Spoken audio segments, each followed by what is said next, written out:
ዘእምደብረ ደናግል ዘእምደብረ ደናግል አባ ኤልያስ ዘእምደብረ ደናግል ዘእምደብረ ደናግል አባ ኤልያስ ወትሩፈ ምግባር አረጋዊ ዘውገ ሙሴ ወገብረ ክርስቶስ ወትሩፈ ምግባር አረጋዊ ዘውገ ሙሴ ወገብረ ክርስቶስ። በስመ አብ ወወልድ ወመንፈስ ቅዱስ አሐዱ አምላክ አሜን። ሰላም እግዚአብሔር አምላክ ይብዝሕልኩም ኩራት ቤተሰበይ ከመይ ቀኒኹም? ኣነ እግዚአብሔር ይመስገን ሰላም እየ። ሓንቲ ሰላም ዘለኹን ንሳትኩም ሰላም ክትኮኑ ናይ ኩሉ ግዜ ትምኒተ እዩ። እንኳን ዓመታዊ ክብረ በዓል ኣቡነ ኣረጋዊ ከምኡውን ገብረ ክርስቶስ መርዓዊ ኩሎም ቅዱሳን ሎማዓንቲ ሓሲቦም ዝውዕሉ ካብፅሕኩም ኣብፅሐና በረከት ናይ ኣቦታትና ክሓድረና ሓቢርና ናይ ኣቦታትና ስንክሳር ነንብብ ላይክ ብምግባር ጀምርዋ ዛ ቪድዮ ማለት እዩ። ኣቡነ ኣረጋዊ 10 ጥቅምቲ በዛ መዓልቲ እዚኣ ጻድቕ ኣቦና ኣቡነ ኣረጋዊ ዝተሰወረሉ መዓልቲ እዩ። ኣቡነ ኣረጋዊ ሃገሮም ሮም እዩ። ኣቦኦም ይስሓቅ ይበሃል ንጉስ ሮም እዩ ነይሩ። ኣዲኦም ድማ እድና ይበሃላ። ኣቡነ ኣረጋዊ ወዲ 14 ዓመት ምስ ኮኑ ስድሮኦም ንሓንቲ ካብ ወገን ነገስታት ዝኾነት ጓል ኣንስተይቲ ኣሕፀይዎም እንተኾነ ነቲ ሓሳብ ስለ ዘይተቐበልዎ ናብ ፅርእ ሃዲሞም ብምኻድ ኣብ ገዳም ዳውናስ ኣተዉ። ኣበምኔት እቲ ገዳም ዝነበሩ ኣባ ባኩሜስ ፍቃድ እግዚኣብሔር ምዃኑ ተረዲኦም ማዕርገ ምንኩስና ሃብዎም። ብዙሓት ካብ ኣዝማዶም ዜንኦም ሰሚዖም መንፈሳዊ ቅንኢ ሓዲርዎም። ከምኦም ንዓለም ገዲፎም ገዳም ብምእታው መንኮሱ። ንሳቶም ድማ ኣባ ሊቃኖስ ዘቁስጠንጥንያ፣ ኣባ ይማእታ ዘቁስያ፣ ኣባ ጽህማ ዘአንጸኪያ፣ ኣባ ጉባ ዘክልቅያ፣ ኣባ ቤንጤሌዎን ዘሮም፣ ኣባ ኣሌፍ ዘቅሳርያ እዮም። ንሳቶም ድማ ብፁዓን ለከ ዘወኮንከ መርሃ ሃበዛቲ ፍኖት ከመ ሄር ነላዊ ዘያዕቅብ መሪኤቶ። ከምቲ ንመጓስኡ ብግቡእ ዝመርሕ ጓሳ ንዓና ናብ መንገዲ ህይወት ስለ ዝመራሕኻና ብፁዕ ኣረጋዊ ክትበሃል ይግብአካ በልዎም። ናይ መጀመርያ ስሞም ዘሚካኤል እዩ ዝነበረ። ስሞም ኣረጋዊ ዝተባሃለ እምበኣር ካብዚ ንድሓር እዩ። ብድሕሪዚ ኣዶኦም ንግስቲ እድና ክብረም ቅድስኖም ሰሚዓ ክትወፅሖም ኢላ መፀት። ኣዴኻ መፂኣ ኣላ እሞ ረኸባ ምስ በልዎም ግን ኣወዩ ግድን ኢሎም ምስ ኣገደድዎም ስለምንታይ መፂኺ ኢሎም ሓተትዋ። ኣዶኦም ድማ ንስኻ እኳ ብንእስነትካ ነዚ ዓለም ዝናዓካያስ እዚ ዓለም እዚኣ ንዓይክ እንታይ ክትጠቕመኒ ትኽእል በለቶም። ኣቡነ ኣረጋዊ ድማ ደስ ኢልዎም ማዕርግ ምንኩስና ሂቦም ኣብ ልዕሊ ደቂ ኣንስትዮ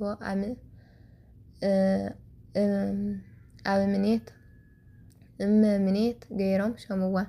ድሕሪ 7 ዓመት ናብሮም ተመሊሶም ከስተምህሩ እንተለዉ ድማ ዜና ሃገርና ሰሚዖም ናብዚ ክመፁ መንገዶም ጀመሩ። ቅዱስ ሚካኤል ብክንፉ ተሸኪሙ ኣክሱም ኣውፅሖም። ምድረ ኣዜብ ብዘይ ሃዋርያት ፀኒዓ እትነብር ክርእያ ምስ በልዎም 7ቲኦም ቅዱሳን ድማ ንብረቶም ጠቕሊሎም ሰዓብቶም ኣኸቲሎም ኣክሱም ኣተዉ። እዚ ድማ ንጉስ ኣልኣሜድ ካብ ዝነግስ ኣብ መበል 50 ዓመቱ እዩ። ኣባ ገሪማ ወይ ድማ ኣባ ይስሓቅ ግን ክሳብ እዚ ዕለት ኣውሮም ነጊሶም ነበሩ። ምስ ለኣኹሎም መንግስቶም ገዲፎም ብምምፃእ 9ቲኦም ኮኑ። ድሕሪ 12 ዓመት ናይ ሓባር ፃንሒት ንብሕትውናን ጽሞናን ምጥዓም ምስ ኣበዮም ኣባ ኣረጋዊ ካብ ኣዝማድና ምፍላይና ካብ ሃገርና መውፃና ብብሕትውናን ኣብ ጽመዋን ክንነብር እዩ እሞ ተፈላሊና ክንነብር ይግባአና በልዎም። በዚ መሰረት ድማ አቡነ አረጋዊ ናብ ደብረ ዳሞ አትዮም በዓቲ ሰሪሖም ተቐመጡ። አቡነ አረጋዊ ነዲኦም ቅድስቲ ዕድና ሒዞም ደቂ መዛሙር ማትያስ አኸቲሎም ንእግረ መንገዶም እናምሃሩ ሕሙማት እናፈወሱ ደብረ ዳሞ በጽሑ። አሚንን ዝሰዓቦም ደቂ አንስትዮ ኣብ እግረ ደብረ ዳሞ ገዳም ሰሪሖም ንኣዶኦም እመምኔት ሸምዋ። ኣብ እግሪ እቲ ጎቦ ኮይኖም ነዚ ጎቦ እዚ ከመይ ገይረ ክወፅኦ ይኽእል ኢሎም እናሓሰቡ እንተለዉ ዝተኣዘዘ ገበል ጭርኡ ኣብ ፍርቂ እቲ ጎቦ ገይሩ ምንተ ብከ ውስተ ዛቲ ደብር፣ በዚ ጎቦ እዚ እንታይ ኣለካ ትበልዖን ትሰትዮን ትለውሶን የብልኻን፣ ፀሓይ መዓልትን ቁሪ ለይትን ኣይስፍረካን በሎም። አቡነ አረጋዊ ድማ ስቕ ኢልካ ዝተኣዘዝካዮ ግበር በልዎ። 60 ዓመት ዝኸውን ብጭርኡ ጠምጢሙ ቅዱስ ሚካኤል ሴፈ እሳት ሒዙ እናሓለዎም ናብ ጫፍ እቲ ጎቦ ኣውፅኦም። ምስ ወፅኡ ድማ ሃሌሉያ ንኣብ፣ ሃሌሉያ ንወልድ፣ ሃሌሉያ ለመንፈስ ቅዱስ እንዳበሉ ኣመስገኑ። ገዳም ደብረ ዳሞ ደብረ ሃሌሉያ እንዳተባሃለ ዝፅዋዕ እምበኣር በዚ ምክንያት እዩ። ክሳብ እዚ ዕለት እዚ ብሰንበት ጥራሕ እዮም ዝበልዑ ዝነበሩ። በዚ ዕለት ግን ፍርቂ ባኒ በሊዖም ፀገቡ። ብድሕሪ እዚ ምድራዊ ምግቢ ኣይተመገቡን። መላእኽቲ ብዕለተ ሰንበተ ክርስቲያን ሰማያዊ ሕብስትን ሰማያዊ ወይንን እናምፅሎም ቀዲሶም ይቕብልዎም ነበሩ። ድሕሪ ጊዜ ዜና ጽድቆም ሰሚዖም ካብ 6,000 ዘይንእሱ ደቂ መዛሙርቶም ኮኑ። 99 ዓመት ምስ ገበሩ ጎይታ ፍርቂ ለይቲ ተገሊጹ ድኻም ካርዮዮ ኣለኹ፣ ጸሎትካ እውን ሰሚዐዮ እየ። ምድራዊ መንግስትኻ ገዲፍካ ስለ ዘገልገልካኒ ሕልፈትን ውድቀትን ዘይብላ ሰማያዊት መንግስተይ ከውርሰካ እየ። ለዘሂ ገብረ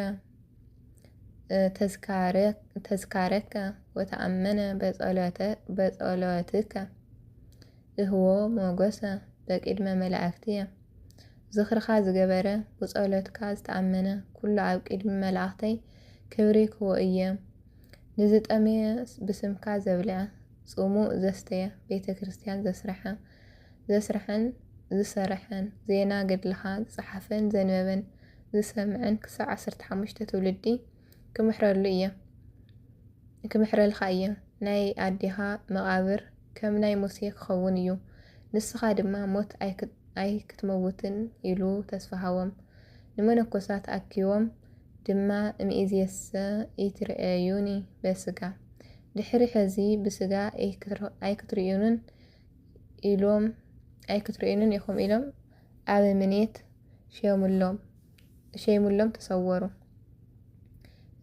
ሸይሞምሎም ተሰወሩ። ምንኩስናን ብሕትውናን ኣዝዩ ዓብይ ክብሪ ዘውህብ ምዃኑ እናተፈለጠ ኣብዚ ግዜ ንብሕትውና ንምንኩስና ወይ እውን ንመንና ዓለም ዝነቕፉ ተጠራጠርቲ ከም ዘለዉ ፍሉጥ እዩ።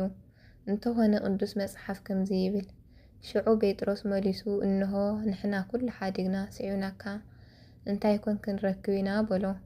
ኢየሱስ ድማ በሎም፣ ንስኻትኩም ዝሰዓብኩምኒ ብሓድሽ ልደት ወዲ ሰብ ኣብ ዙፋን ኣብ ዝቕመጠላ ግዜ ንስኻትኩም ን12 ነገደ እስራኤል ከም እትፈርዱ ብሓቂ እብለኩም ኣለኹ። ስለ ስመ ኢሉ ገዝኡ ኮነ ኣሕዋቱ፣ ኣቦ፣ ኣዱ፣ ሰበይቱ፣ ውሉዱ ወይ ሕርሽኡ ዝሓደገ 100 ካዕበት ክረክብ ናይ ዘለኣለም ህይወት እውን ክወርስ እዩ። ማቴዎስ 19:26 ጸሎትን በረከትን ናይ ጻድቅ ኣቦና አቡነ አረጋዊ ምስ ኩላትና ህዝበ ክርስቲያን ይኹን አሜን። ገብረ ክርስቶስ መርዓዊ። ካብኡ እውን በዛ መዓልቲ እዚኣ ቅዱስ ገብረ ክርስቶስ መርዓዊ ዕረፍቱ እዩ። ቅዱስ ገብረ ክርስቶስ ወለዱ ኣቦኡ ናይ ቅስጥንጥንያ ንጉስ ቴዎድዮስን ኣድኡ ንግስቲ መርኬዛን ብምጽባዓ ዝረኸብዎ በይኑ ወዶም ስለ ዝኾነ ሃይማኖት እናምሃርዎ ብምግባር ተኸባኺቦም ዓበይዎም። ንነግስና ኣቦኡ ብምውራስ ንቆስጠንጥንያ ገዝአሎም ብምድላይ ወለዱ ንመጠን ኣካል ምስ በጽሐ ንጓል ንጉስ ሮም ኣመርዐዎ። ንሱ ግን ንዓለም ፈጺሙ ብምንዓቕ ንመስቀል ክርስቶስ ንምሽካም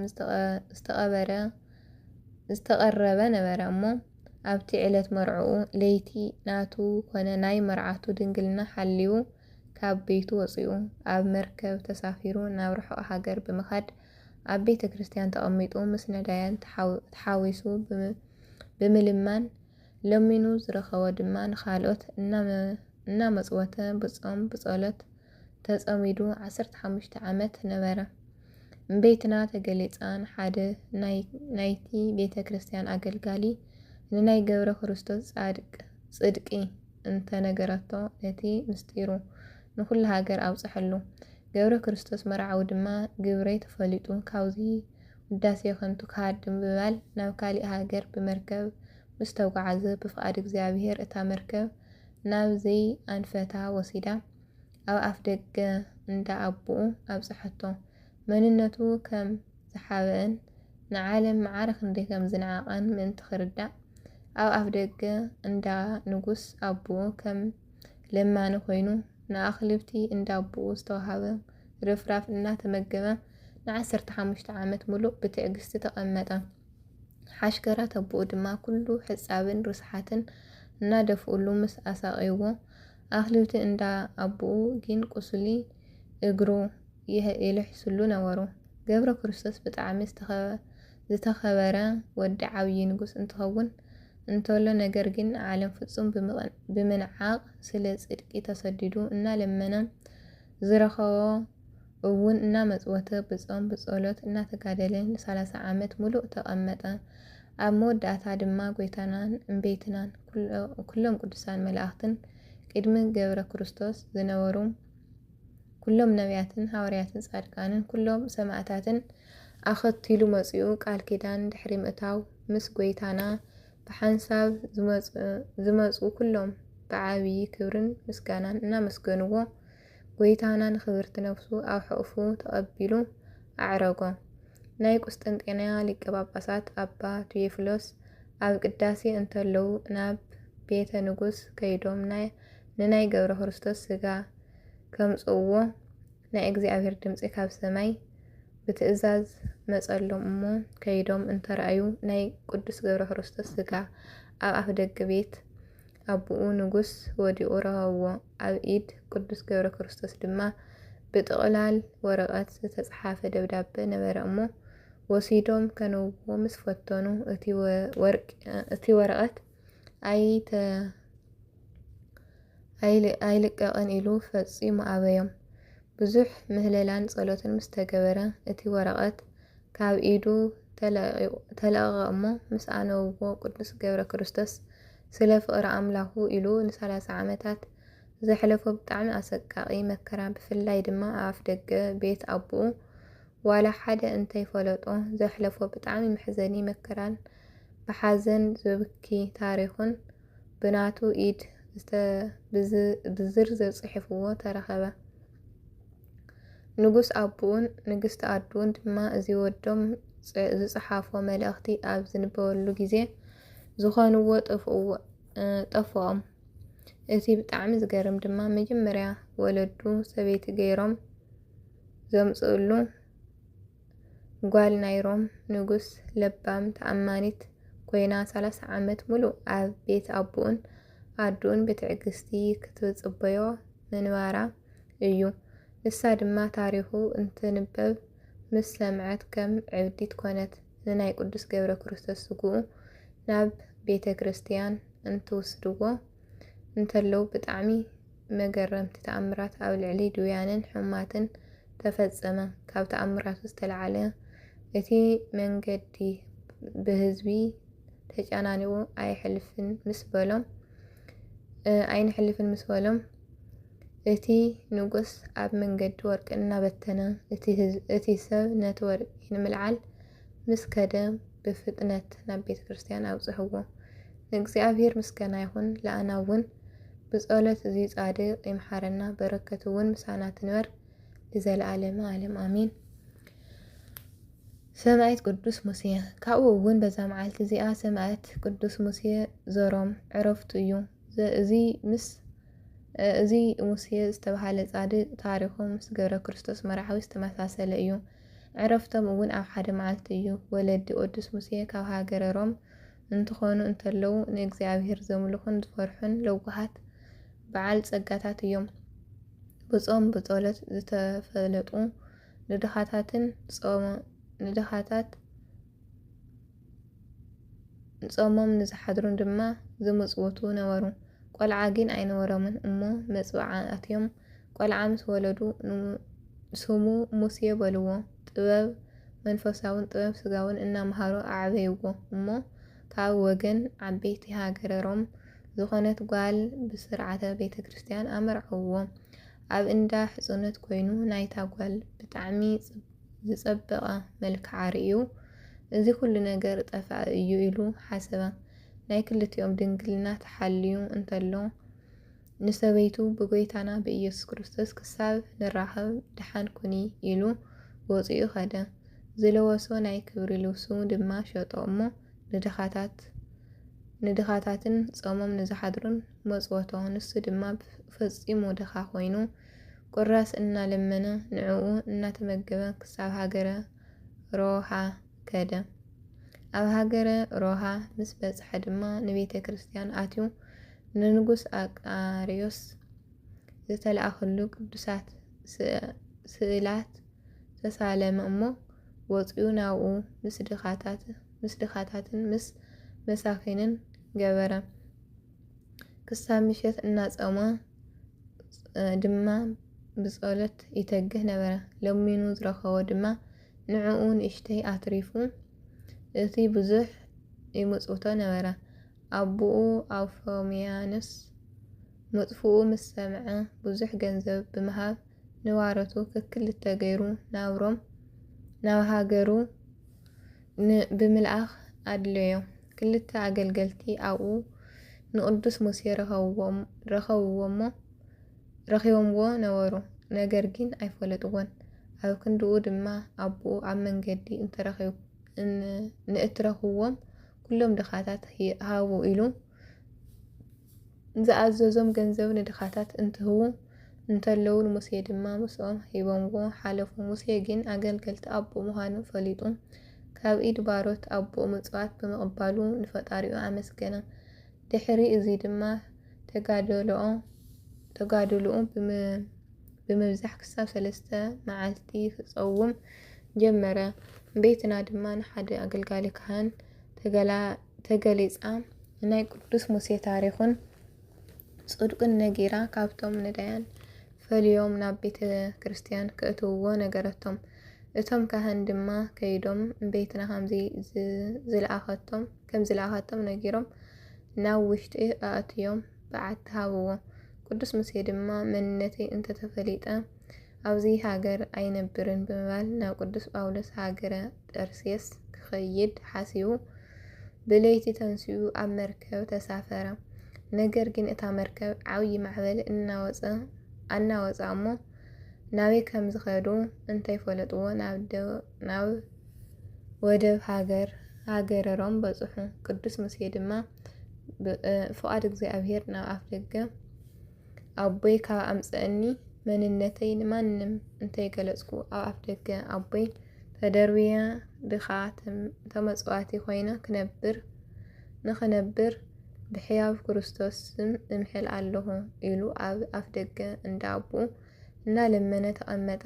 ኣቦኡ ድማ ሓደ መዓልቲ ብብዙሓት ኣገልገልቱ ተዓጂቡ ናብ ቤቱ እንትኣቱ እንተሎ ረኸቦ እሞ ኣብ ልዕሊ ፈረሱ እንተሎ ንኣቦኡ ኣብ ኣፍ ደገ ገዝኡ መጽለሊ ክሰርሐሉን ናይቶም ኣገልገልቱ ተረፍ ርፍራፍ ክምገብን ለመኖ።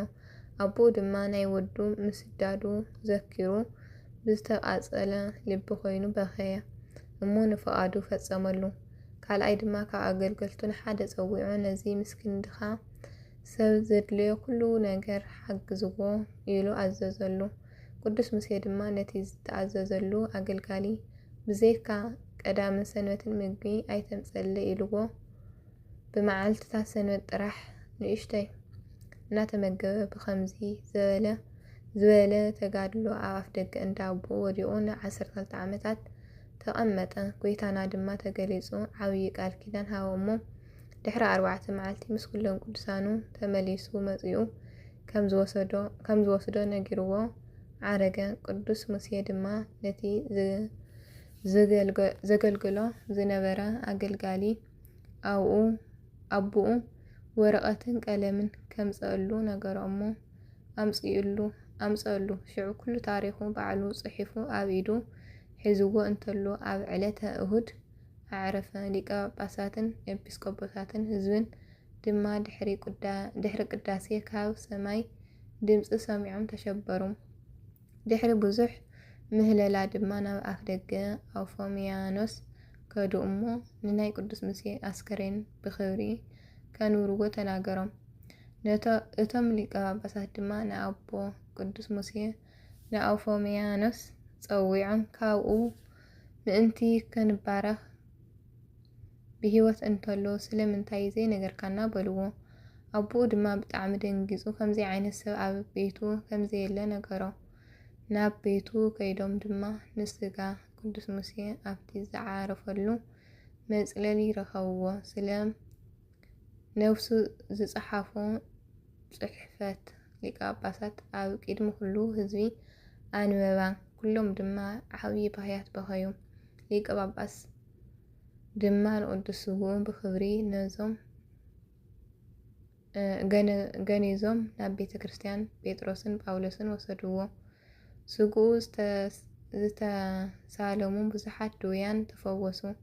ብጣዕሚ ዘደንቑ ተኣምራት ድማ ተፈጸሙ። ናይ ቅዱስ ሙሴ ዕረፍቱ ታሪኹ ሓደ ዓይነት ተመሳሳልን ምስ ዝኾነሉ ምስ ናይ ቆስጠንጥንያ ሰማዕት ቅዱስ ገብረ ክርስቶስ መርዓዊ ጥቅምቲ 14 ኾነ። በረከቱ ይሕደረና። ንእግዚአብሔር ምስጋና ይኹን። ለኣና እውን ብጸሎት እዞም ቅዱሳን ይመሓረና ለዓለመ ዓለም አሜን። ስለተ ቅዱስ ቃሉ እግዚአብሔር